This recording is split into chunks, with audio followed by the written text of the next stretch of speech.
Alhamdulillahi Rabbil Alamin. Wassalatu wassalamu ala asyrafil anbiya'i wal mursalin wa ala alihi wa ashabihi ajma'in, amma ba'du. Puji syukur marilah kita sanjungkan kehadirat Allah Subhanahu wa Ta'ala atas karunia-Nya kita bisa sama-sama berkumpul di acara malam ini. Tak lupa sholawat serta salam senantiasa tercurah kepada junjungan Nabi besar Muhammad sallallahu alaihi wasallam, kepada keluarganya, sahabatnya, tabi'in, tabi'ut tabi'uhun, kepada kita semua, serta kepada seluruh umatnya, hingga akhir zaman menjadikan kita sebagai suri tauladan dan menjadi uswatun hasanah. Amin. Baiklah, Bapak Ibu yang dirahmati Allah Subhanahu wa Ta'ala, di sini saya langsung saja akan memberikan ceramah singkat saya yang berjudul Perceraian menurut pandangan Islam atau perceraian menurut perspektif Islam. Ada beberapa hal yang saya akan jelaskan di sini. Yang pertama yaitu pengertian perceraian menurut perspektif Islam.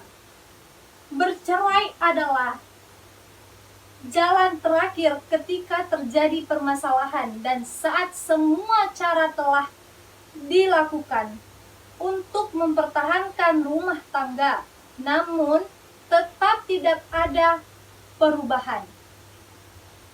Cerai dalam Islam adalah merupakan status ikatan perkawinan atau putusnya hubungan pernikahan antara suami dan istri. Hadirin rahimakumullah, perceraian memang tidak dilarang dalam agama, namun kita perlu ketahui bahwa Allah sangat membenci sebuah perceraian. Pernyataan tersebut terdapat juga pada surah Al-Baqarah ayat 227, yang mana bunyinya A'udzubillahi minasyaitonirrajim. Bismillahirrahmanirrahim. Wa in azamu talaqa fa innallaha sami'un alim. Yang artinya, dan jika mereka berketetapan hati hendak menceraikan, maka sungguh Allah Maha mendengar, Maha mengetahui.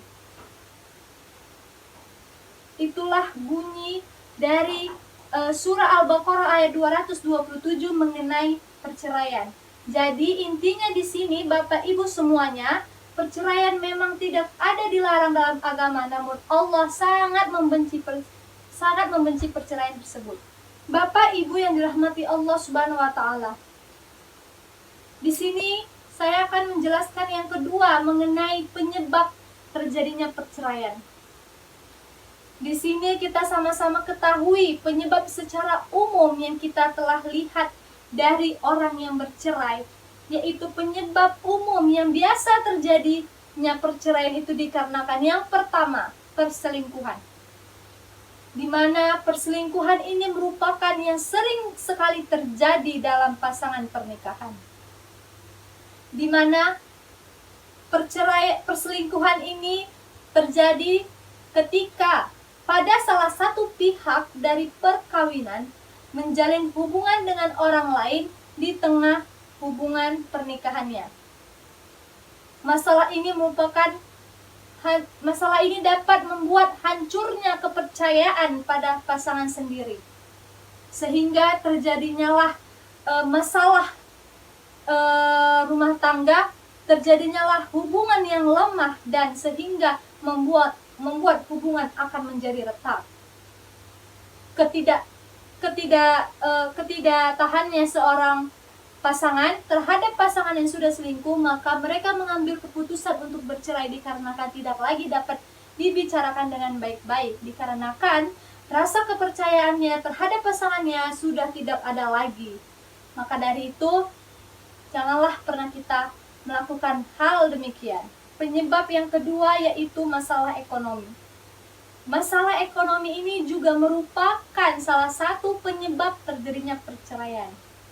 Kerap dialami oleh masyarakat. Hidup dalam kemiskinan sangat membuat stres, di mana tekanan finansial juga dapat menyebabkan pertengkaran yang dapat mengakibatkan perceraian.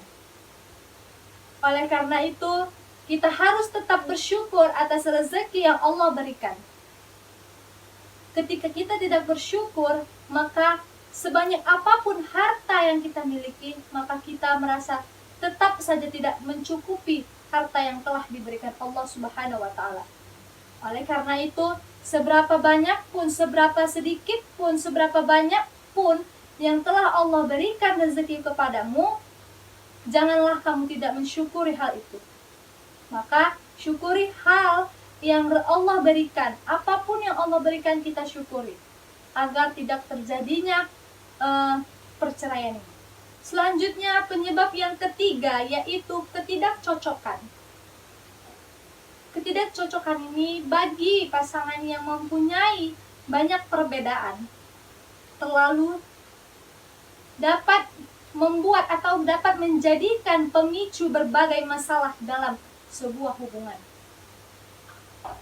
Setiap orang pasti memiliki pribadi yang berbeda. Tetapi jangan pula kita jadikan sebuah perbedaan itu menjadi masalah.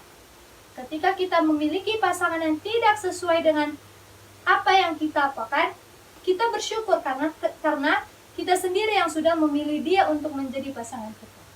Ketidakcocokan apapun itu, kita syukuri, kita jalani, kita bicarakan dengan baik-baik. Jangan jadikan hal kecil itu menjadikan sebuah hubungan yang hancur, menjadikan hubungan yang dapat memisahkan kita dengan dia. Oleh karena itu, di saat kita mau memilih pasangan yang tepat, janganlah terburu-buru untuk menikah. Persiapkan diri, persiapkan ekonomi, dan siap menanggung masalah ke depannya. Hadirin rahimakumullah, perselingkuhan, masalah ekonomi, ketidakcocokan itu merupakan penyebab perceraian yang secara umum yang kita ketahui. Sedangkan penyebab perceraian secara menurut pandangan Islam yang pertama, perceraian dengan sebab talak. Talak adalah ikrar suami di hadapan sang pengadilan agama yang menjadi salah satu sebab putusnya perkawinan. Talak terbagi menjadi beberapa. Talak menjadi beberapa hal. Yang pertama, talak raj'i, di mana talak raj'i ini adalah talak pertama atau talak kedua. Sedangkan talak ba'in kubro adalah talak yang terakhir atau talak untuk ketiga kalinya. Sedangkan talak sunni adalah talak yang dibolehkan, yaitu talak yang dijatuhkan terhadap istri yang sedang suci dan tidak dicampuri dalam waktu suci tersebut. Seperti sabda Rasulullah, Bismillahirrahmanirrahim. Ani bani Umar qala Rasulullah sallallahu alaihi wasallam abghadul halali indallahi talaq.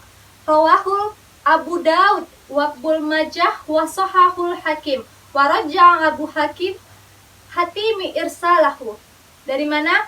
Yang artinya dari Ibnu Umar, ia berkata, telah bersabda Rasulullah Shallallahu Alaihi Wasallam, perkasa halal yang sangat dibenci Allah ialah talak.